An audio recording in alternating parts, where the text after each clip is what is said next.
આમાં 5000 ડિઝાઇન બતાવું ને તો નીકળે એમાં કોઈ લાંબો ફેર જ નહીં. ફેર કરવા માટે ઓલું વર્ક વાળું જવું પડે. હે ગાઈસ, જય શ્રી કૃષ્ણ, રાધે રાધે.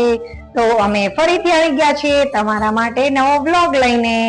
જે આપણો વ્લોગ હશે તુલસી વિવાહનો, એટલે કે ઠાકરના વિવાહનો.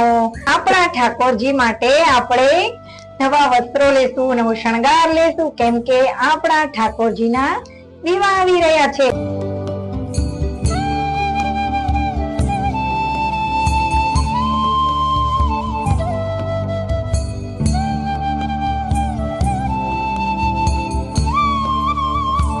ગાઈસ, જય શ્રી કૃષ્ણ, રાધે રાધે.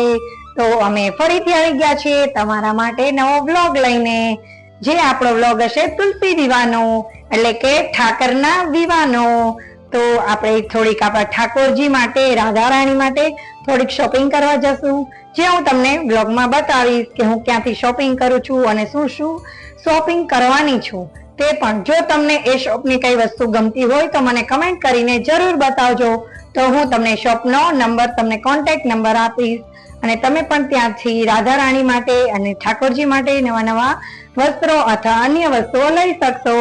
માટે ચલો કન્ટિન્યુ રહેજો બ્લોગમાં. ફરી મળીએ તમે આગળ. આપણા ઠાકોરજીના વિવાહ આવી રહ્યા છે, તો તમે બધા રેડી રહેજો ઠાકોરજીના વિવાહ જોવા માટે. રેડી છો ને? કમેન્ટ કરીને જરૂર બતાવજો કે તમને અમારા ઠાકોરના વિવાહ કેવા લાગ્યા, અમે આ કાનાને કેવો રેડી કરવાના છે તે બધું જોઈ અને કમેન્ટમાં કહેજો કે તમને અમારા ઠાકરના વિવાહ કેવા લાગ્યા. કારણ કે અમારો કાનો તો નાનો ને નખરાળો છે એકદમ.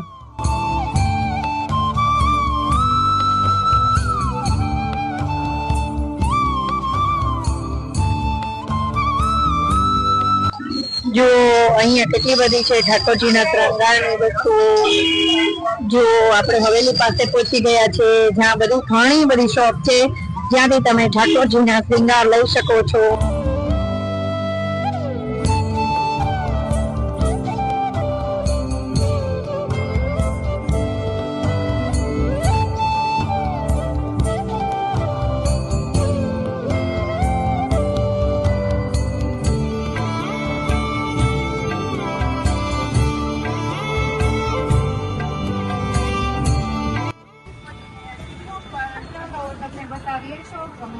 ત્યાંથી અમે અમારા ઠાકોરજી અને રાધાજીના વસ્ત્રો તથા નવા નવા શણગાર લઈએ છીએ. ચાલો હું તમને ભાઈ સાથે પણ મળાવીશ, જે આ બધું શોપના ઓનર છે. ચાલો. જય શ્રી કૃષ્ણ. મારું શોપ છે લક્ષ્મીવાડી મેઇન રોડ ઉપર, શ્રી રાધે સિંગાર. અને મારા શોપ ઉપર હિન્દુ ધર્મમાં 33 કોટી દેવતા આવે. કોઈ પણ ભગવાન, કોઈ પણ સાહિબ. તમે એમ કહો રામાપીરના આપો તો રામાપીરના છે, તમે કહો ઘનશ્યામ મહારાજના તો ઘનશ્યામ મહારાજના છે, તમે કહો લાલાના તો લાલાના છે. એટલે આ ટાઈપના રાધા કૃષ્ણ મારી પાસે એના કપડા.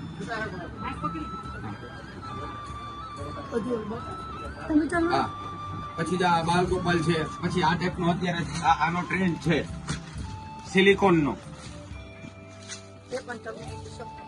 આપણા શોપ ઉપરથી પણ મળી જશે કાયદેસરનો. એક આ સિલિકોનનો છે.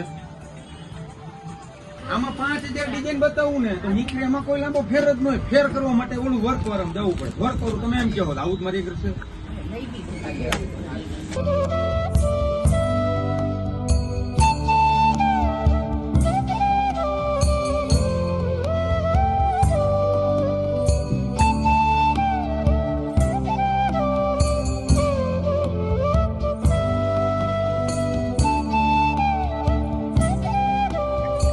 ફાઇનલી આપણે ઘરે પહોંચી ગયા છીએ. બધી શોપિંગ થઈ ગઈ છે આપણે, અને દેવ દિવાળીની બધી શોપિંગ થઈ ગઈ છે. ઠાકોરજીની, તુલસીજીની શેરડી લઈ લીધી છે, બધું શોપિંગ થઈ ગયું છે.